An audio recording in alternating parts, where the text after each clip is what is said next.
Assalamualaikum warahmatullahi wabarakatuh. Kembali lagi bersama saya Eko Aditya. Dan sekarang saya akan melakukan pemupukan jambu kristal, teman-teman. Dalam pemupukan itu sendiri ada dua jenis, teman-teman.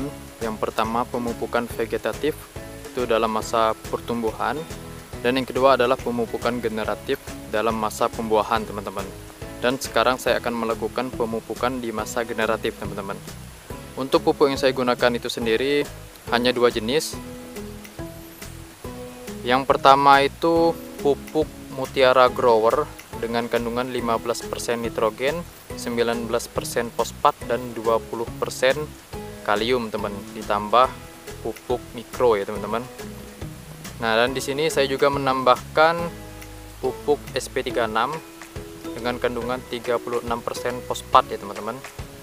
Dosisnya sendiri yang saya gunakan 2:1, jadi 200 gram Mutiara Grower dan 100 gram fosfat ataupun SP36 ya, teman-teman. Nah, di sini saya akan menjelaskan terlebih dahulu apa sih yang dibutuhkan tanaman generatif untuk proses pembuahan, teman-teman. Sebenarnya yang dibutuhkan itu tetap unsur utama, teman-teman, yaitu NPK, nitrogen, fosfat, dan kalium, tetapi dengan dosis ataupun jumlah yang berbeda ya, teman-teman. Itulah kenapa saya menggunakan pupuk grower ini, dikarenakan unsur kaliumnya yang lebih tinggi, teman-teman. Jadi untuk pemupukan generatif ini yang dibutuhkan itu unsur fosfat dan juga kalium, teman-teman. Jadi fosfat itu untuk pembungaan dan memperkuat bunga, dan unsur kalium itu adalah untuk memperbesar buah, membuat rasa buah menjadi lebih enak, teman-teman. Jadi seperti itu ya, teman-teman. Nah, berbanding terbalik dengan unsur nitrogen yang tujuannya untuk proses pertumbuhan, teman-teman. Jadi jika kebanyakan unsur nitrogen itu akan menyebabkan buahnya malah rontok ya, teman-teman. Jadi dalam pupuk Mutiara Grower ini kandungan fosfatnya ini sedikit, teman-teman, 9%. Makanya saya menambahkan unsur SP36. SP36 ini dengan dosis yang lebih kecil, teman-teman ya.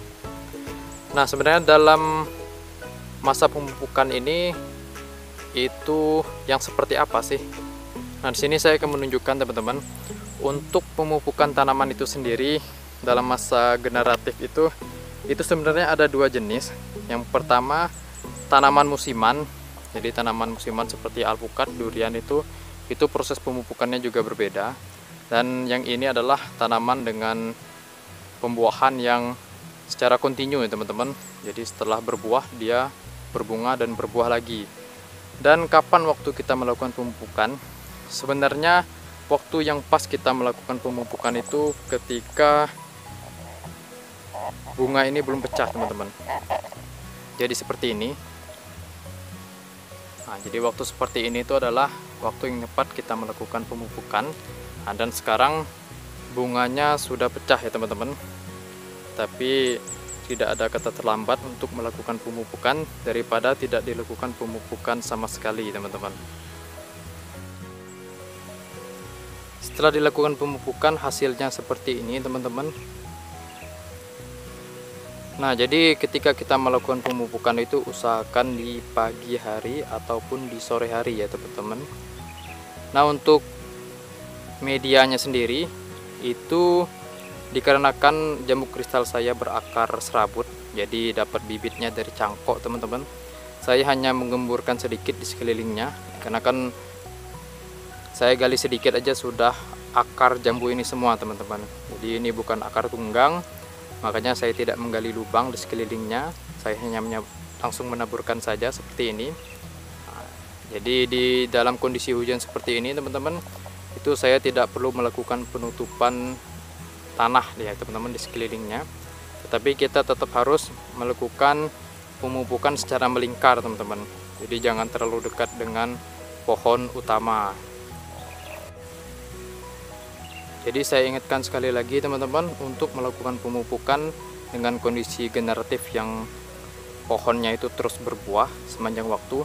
Itu unsur fosfat dan kalium itu dibutuhkan 2 kali lipat, teman-teman. Nah, unsur nitrogennya kita juga butuhkan tetapi dengan jumlah sedikit. Mungkin cuma itu yang bisa saya jelaskan terkait pemupukan jambu kristal, teman-teman. Jangan lupa like dan subscribe video ini dan bagikan kepada teman-teman kalian. Terima kasih.